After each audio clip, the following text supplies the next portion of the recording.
Thank you, sir. Good to see you. Good to see you. Before we start, ALSENAL.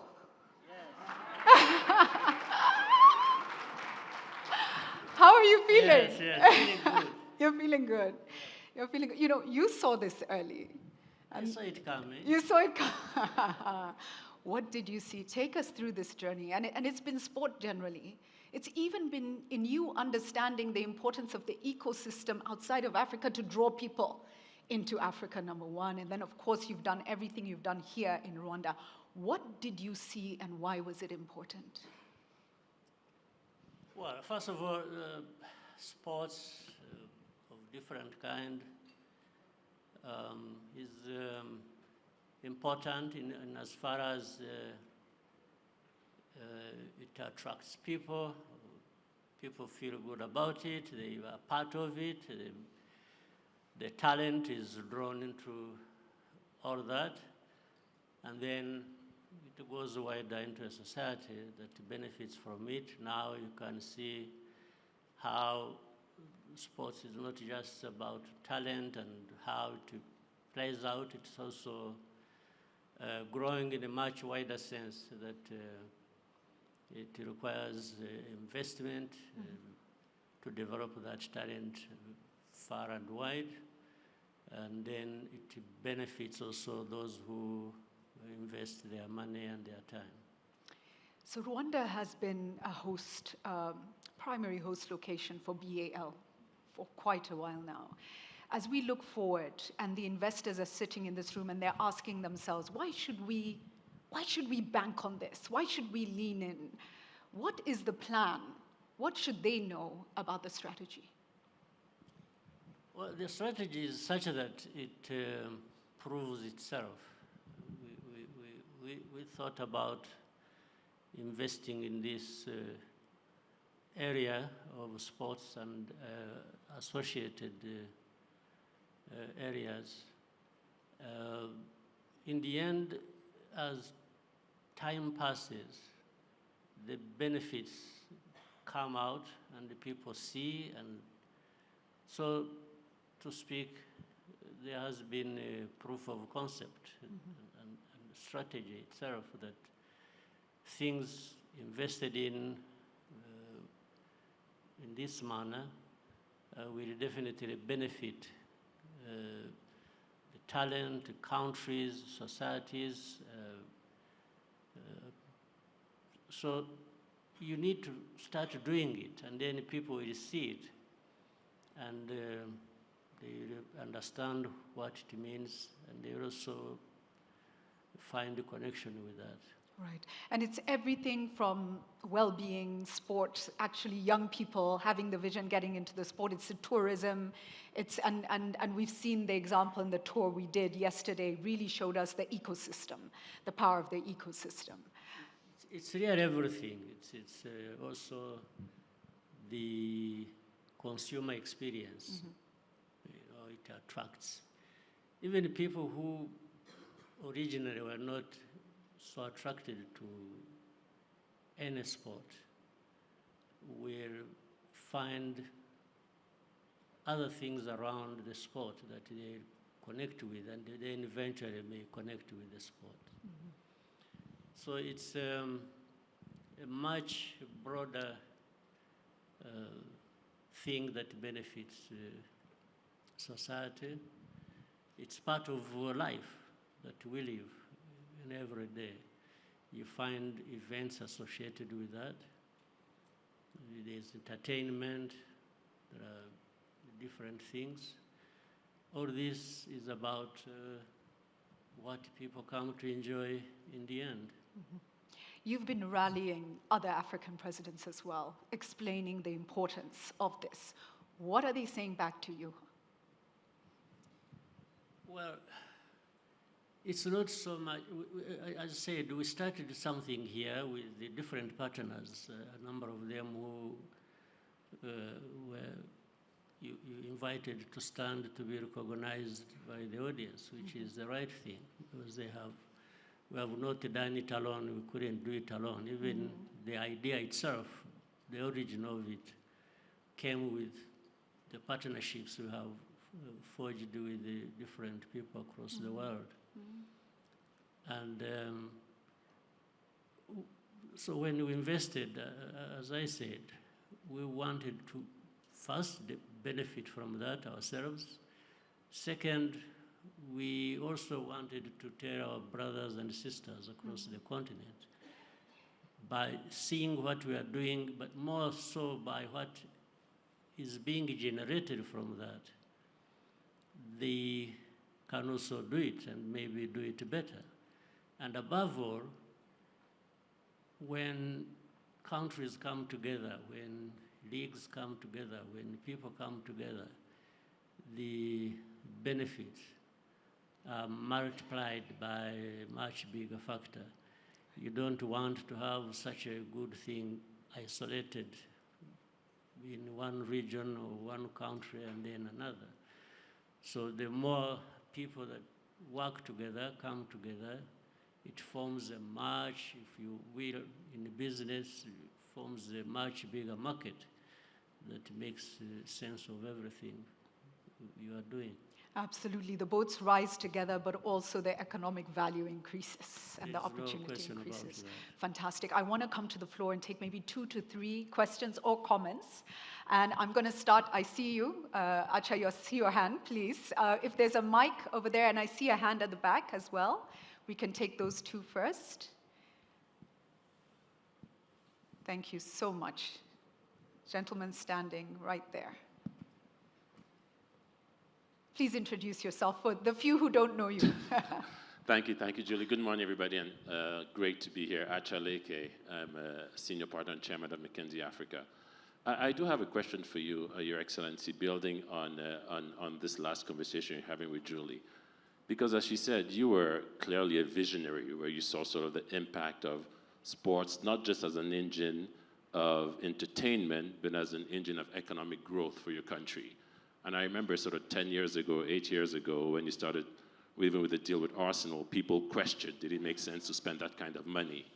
Now, fast forward, I think we're all excited. You know, all four of the Champions League semi-final teams are Visit Rwanda teams, and I'm sure next weekend you want Arsenal to win, but whoever wins will be a Visit Rwanda team, right? And that's, for me, a huge impact for Rwanda, but not just Rwanda, but for Africa, right?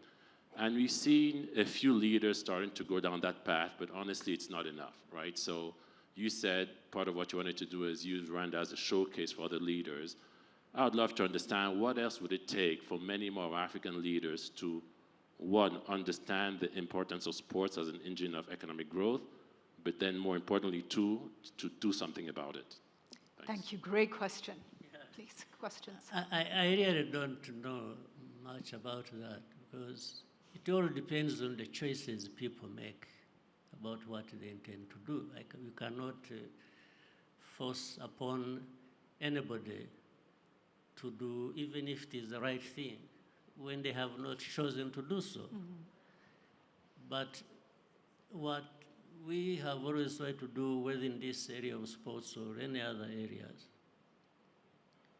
we have made a choice.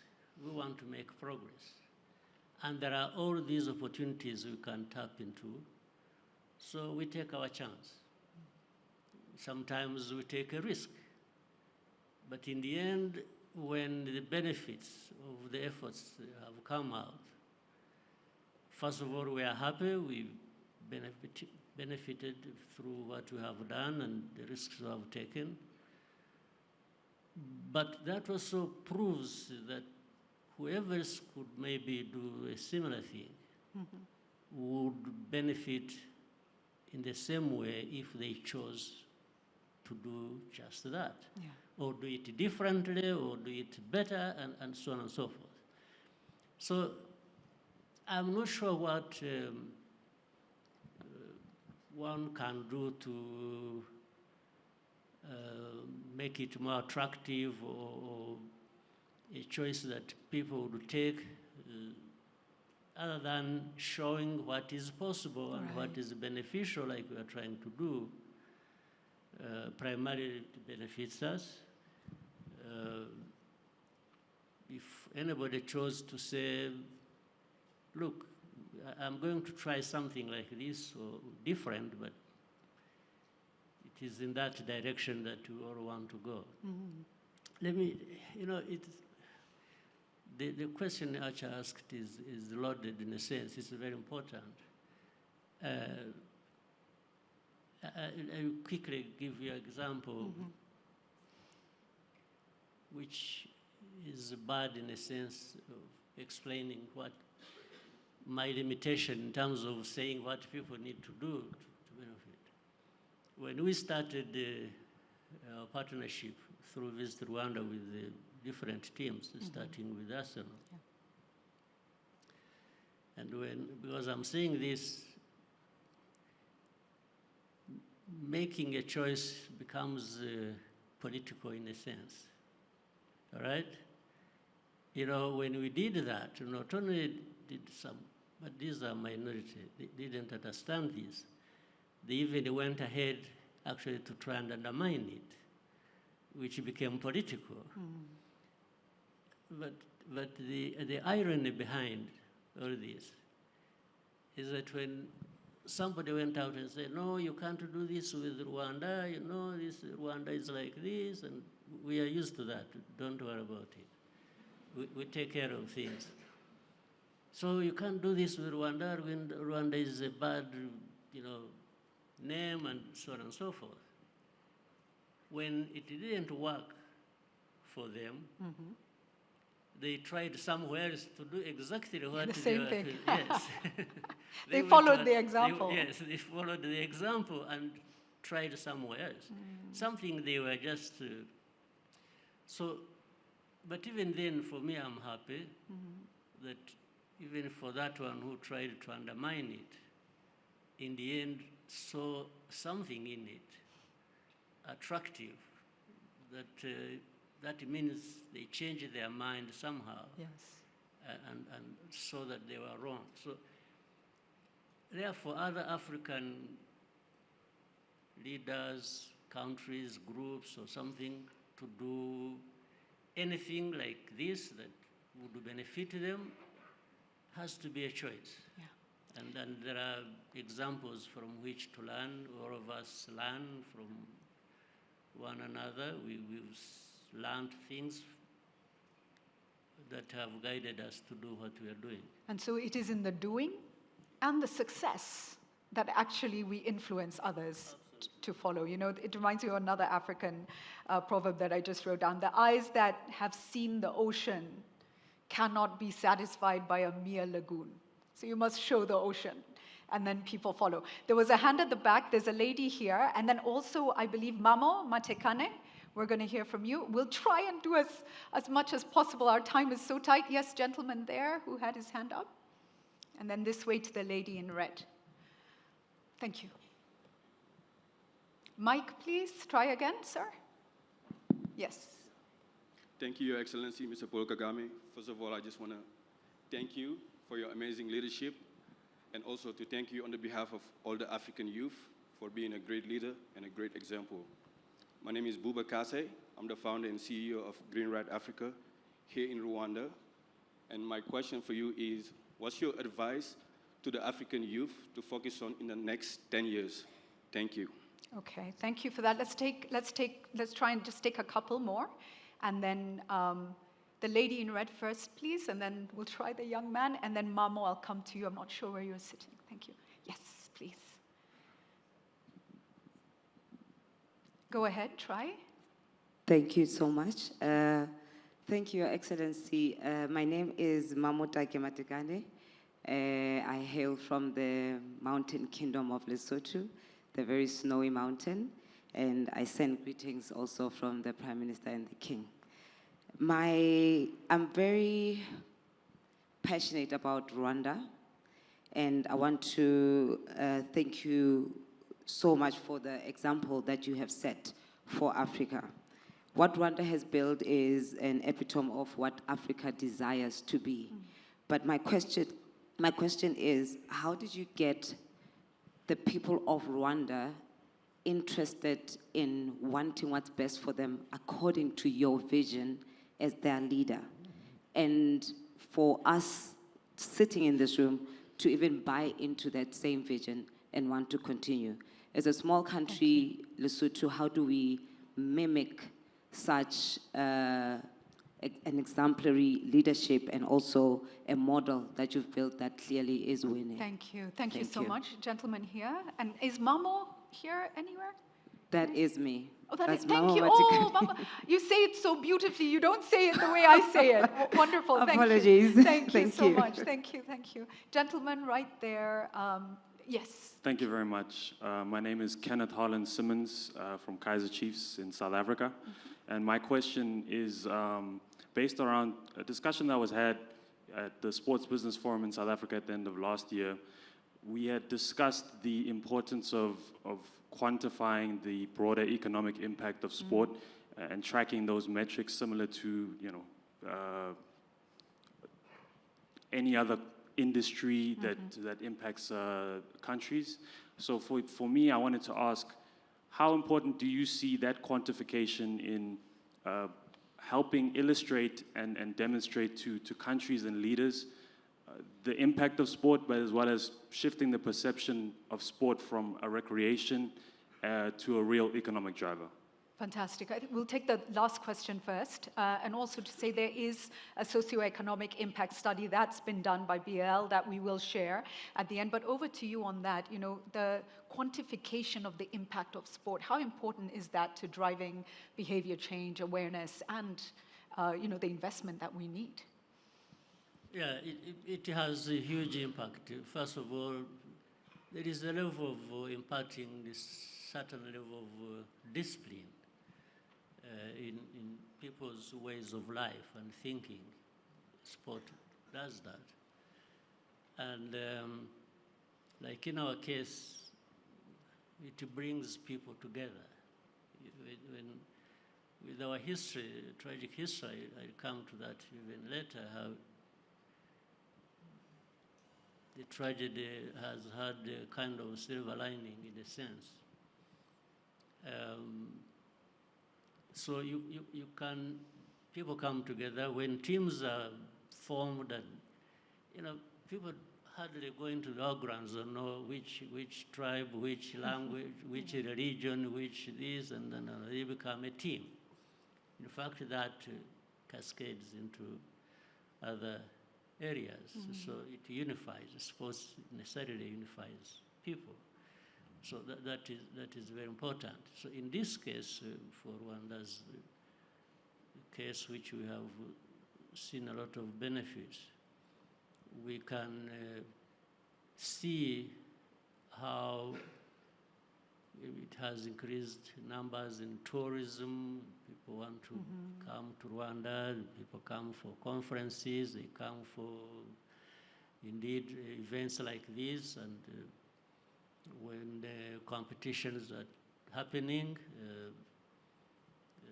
people want to come and be part of that. So certainly these activities are very attractive, and you can easily quantify the benefits in many ways, some tangible and others very intangible.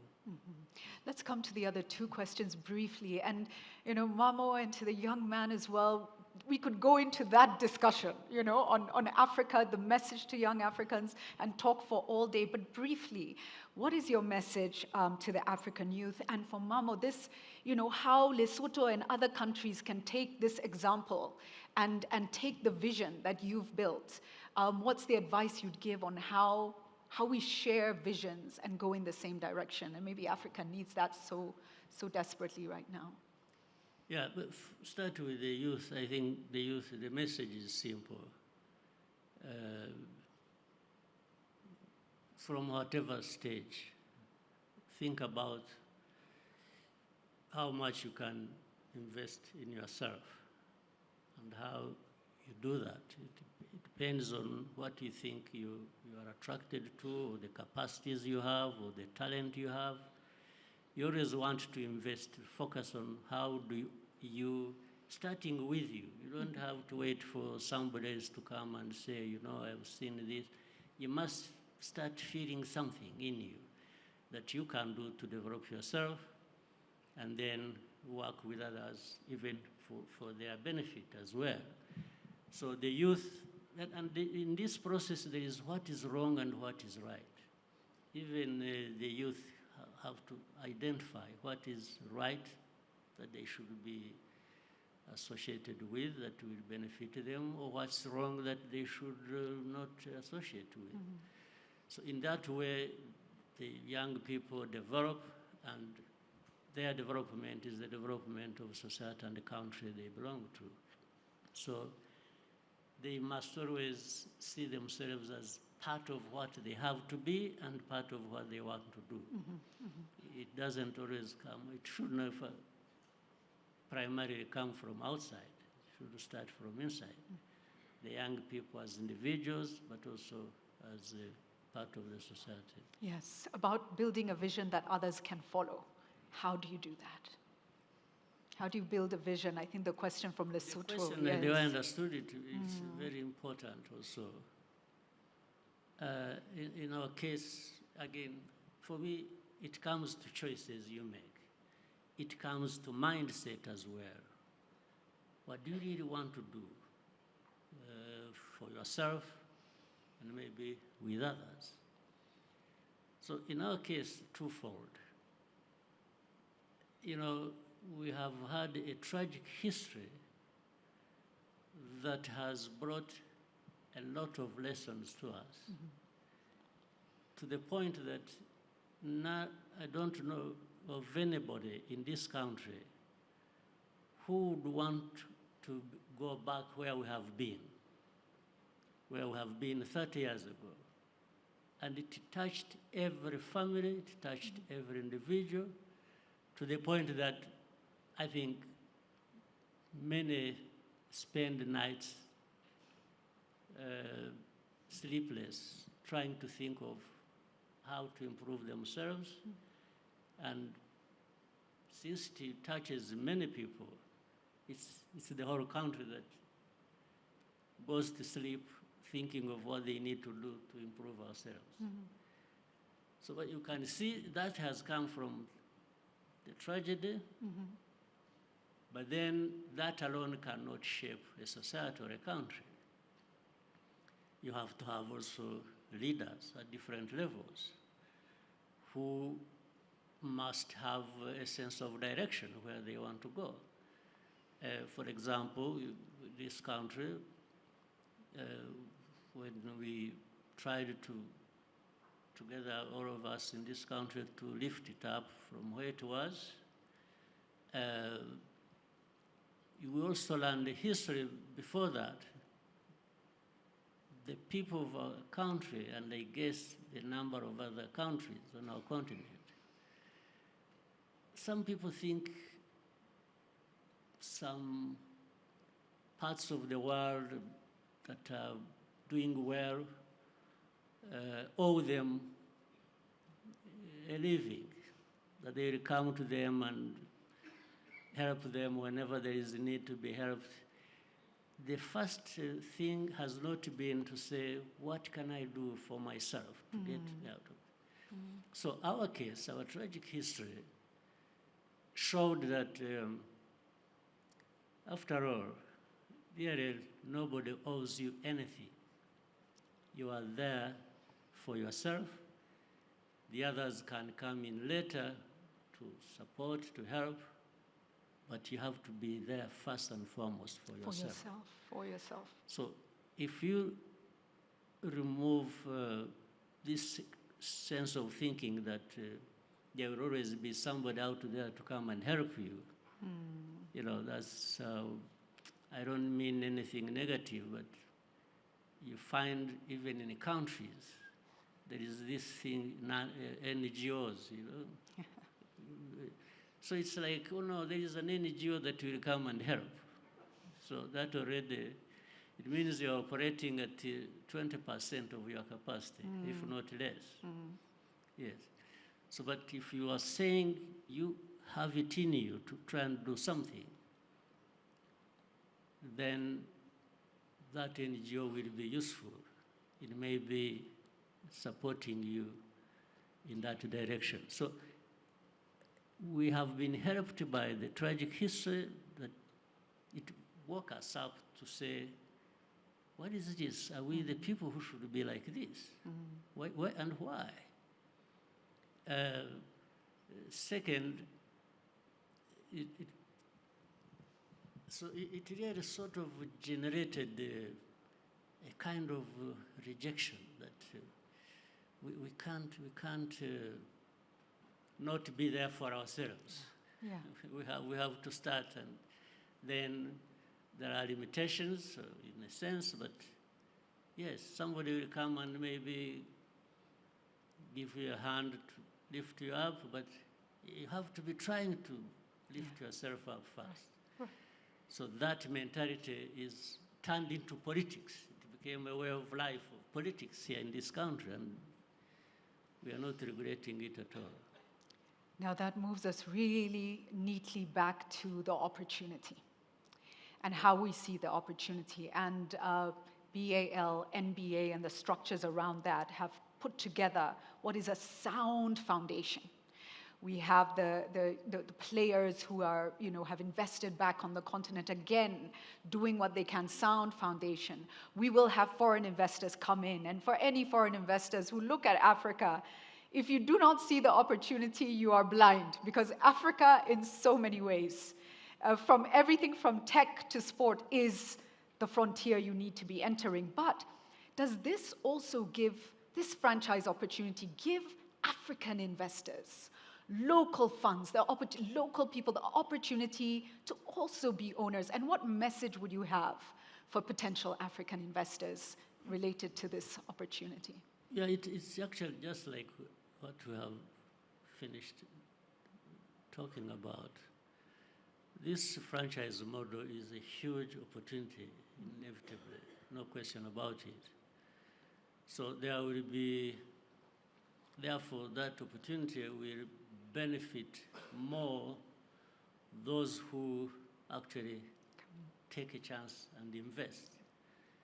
And because there are many examples to learn from, that if you even take a risk in putting your money in this, you are likely to benefit from it than lose your money.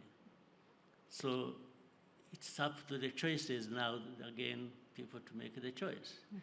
And why would, and really it should be the African leaders, in a sense of business and industry, to be at the forefront, to make such investments.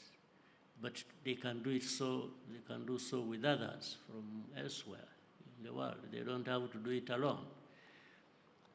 But to expect that people will come from somewhere else far away to come and make these kinds of investments, when you look like you're not interested, I think it does a bit of injustice to everything. So the African business leaders, and we want them to be part of this. They need to look at it as their chance to develop themselves and their continent and their businesses. But we want, of course, I mean, in this kind of thing, you can't discriminate. You put your hand forward to welcome whoever is coming in and from wherever who wants to connect with that and which benefits you. So the leaders of our continent, this is an opportunity. And in the same way, even the political leaders should see it as an opportunity for development of their countries, where it is these infrastructures we see. And it's better if we work together so that we also don't develop infrastructure that you go and build a stadium in a place that is not reachable. I mean, what would that mean? So that's why we need to work together at all levels. But I thank the NBA, BAL, FIBA, these are people we look up to guide us, to give us a sense of direction on this. We have already had examples in our case where we have the Amahoro Stadium, football stadium, arena, basketball, then we have the whole ecosystem, and you have Zaria, of course, developed by one of us who puts on many hats in this area, Masai. So Amadou, Mark, Masai, and the great people, other people here, and somebody from FIBA, I want to say thank you, and we are going to be good partners. I promise you, you will not at any point feel you made a wrong move. So you are most welcome. Thank you, Your Excellency. Thank you so much. All the best with Arsenal. I know there's another game coming. Just in 30 seconds, a final word for everyone as we wrap up this fireside chat. What's your final rallying call? Well, looking at this room and the people present here, I'm trying even to imagine what is on their minds as well. And I think they are just making calculations of how they can make productive the next steps they are going to take in their different areas. And I'm just saying, again, as an example of our country, if we have come from the, I have been telling our people here, in our case, we sunk to the lowest point ever a human being or a country has sunk to. The lowest, to the point that the only place we had to go was now up. So we've been going up. We don't want to stop. We want to keep going up. Wonderful. And I'm sure the great people in this room want to go up. So let's go up together. Let's go up together. Your Excellency, thank you so much. Thank you for your time. Thank you for your wisdom and for your leadership. Thank you. Thank you. Ladies and gentlemen, President of Rwanda, Paul Kagame, thank you. Thank you. Thank you.